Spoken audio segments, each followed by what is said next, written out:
Barakallahu fikum. Ya, semua berproses karena kita tidak ada yang sempurna. Jadi kita juga ya sedikit demi sedikit belajar bagaimana kemudian kita berusaha untuk semaksimal mungkin mencontoh Nabi SAW dalam berbagai halnya. Ya, Rasulullah yang sempurna pun diberi pasangan yang tidak sempurna. Mungkin banyak cerita tentang ibunda kita Aisyah radhiyallahu anha ya dengan segala dinamika rumah tangga dengan Rasulullah SAW, itu pun bisa menjadi pelajaran-pelajaran penting bagi kita. Misalnya ketika Rasulullah SAW bersabda, sesungguhnya wanita tercipta dari tulang rusuk yang sebelah kiri, dan tulang rusuk yang sebelah kiri adalah tulang rusuk yang paling bengkok. Maka Rasulullah mengatakan, janganlah kalian memaksa untuk meluruskan wanita yang akan membuat mereka patah. Karena kalau dipaksa diluruskan, tulang rusuk itu patah. Tapi kalau kalian biarkan, maka dia akan tetap bengkok. Ya, ini masalah juga gitu ya.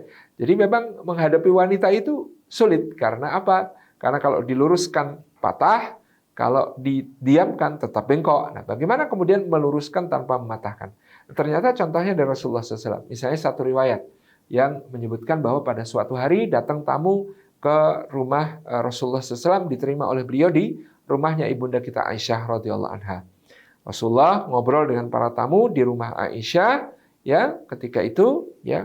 Sementara setelah beberapa lama ngobrol, ternyata belum ada makanan dan minuman yang disajikan kepada mereka. Di rumah seberang ada ibunda kita Ummu Salamah, istri Rasulullah SAW yang lain, Ummul Mukminin Ummu Salamah, ya, langsung berinisiatif. Dia menyiapkan makanan untuk dihidangkan beserta minumannya kepada orang-orang yang sedang berbincang dengan Rasulullah. Lalu beliau Ummu Salamah menyuruh jariyahnya, seorang pelayannya, untuk mengantar makanan itu kepada para tamu yang sedang berbincang dengan Rasulullah. Ya, makanan itu kemudian diletakkan di hadapan para tamu. Rasulullah mengucapkan terima kasih, disampaikan kepada Ummu Salamah. Kemudian Rasulullah mengatakan, ya, tafadhalu kulu, silakan dimakan, ini hidangan. Nah, para tamu ini sedang mengulurkan tangannya untuk memakan hidangan. Pada saat itulah ibunda kita Aisyah yang ada di biliknya itu cemburu berat. Ya, dan merasa kedaulatannya dilanggar. Oh, ini rumah saya ya. Ada tamu bertamu kepada Rasulullah di rumah saya, kok ada orang lain berani ngasih hidangan makanan tanpa seizin saya gitu. Wah, ini sebuah pelanggaran kedaulatan ya. Cemburu ya, kemudian marah, ibunda kita Aisyah keluar. Beliau mendekati tamu-tamu yang sedang hendak mengulurkan makanan ke arah piring yang berisi makanan itu. Lalu oleh ibunda kita Aisyah, piring yang sedang dipegang Rasulullah untuk ditawarkan pada tamu ini dipukul, plak. Kemudian piringnya pun terguling, pecah, dan kemudian makanan pun berhamburan berantakan. Ya. Apa yang dilakukan Rasulullah SAW? Ya, kalau Rasulullah langsung berdiri, berkaca pinggang, marah-marah sama istri, oh, dasar wanita nggak tahu diri, makanan baru mau dimakan tamu, kamu banting, kamu pecahan piringnya. Apa maksudnya ini? Ah, itu namanya mematahkan. Itu namanya mematahkan. Apakah Rasulullah mematahkan? Tidak. Ketika Aisyah melakukan hal tadi, membanting piring sampai pecah berantakan itu, ya Rasulullah diam, nunduk, senyum. Nunggu sampai bunda kita Aisyah, kemudian akhirnya prak, masuk kembali ke biliknya, nutup pintu dengan keras. Prak. Kemudian Rasulullah SAW setelah tersenyum, ya, beliau turun ke bawah, ngambil pecahan piring. Diambili, makanan yang berhamburan dikumpulin lagi, yang kotor dibersihkan dengan ujung baju beliau SAW. Kemudian pecahan piring yang sudah ada makanan-makanan di atasnya tadi dihidangkan lagi pada para tamu.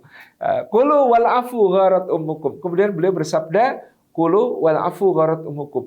Silahkan makan dan mohon maaf, ibu kalian tadi hanya sedang cemburu saja.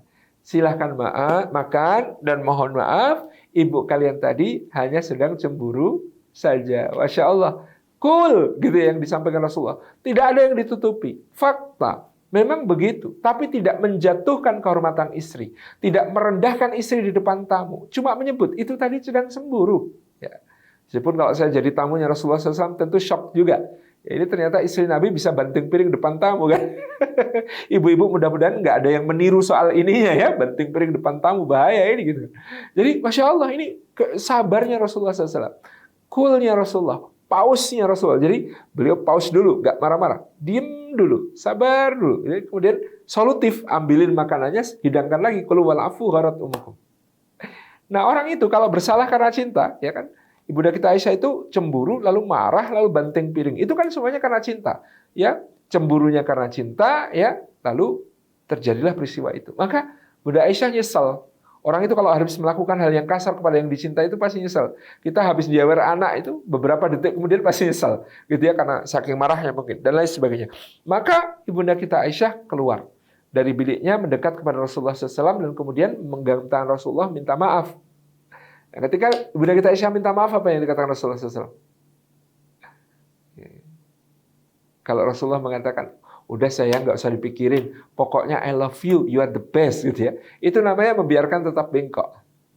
Tapi Rasulullah meluruskan tanpa mematahkan. Apa yang dikatakan Nabi SAW kepada Aisyah sambil menatap dengan penuh cinta, Rasulullah SAW tersenyum dan bersabda, piring diganti piring, makanan diganti makanan. Ya, piring diganti piring, makanan diganti makanan. Solutif, selesai masalah, dan meluruskan tanpa mematahkan. Itu contoh bagaimana kita menyelami kisah-kisah keluarga Rasulullah SAW untuk dijadikan sebagai sebuah suri teladan bagi kita. Wallahu a'lam bishawab. Demikian.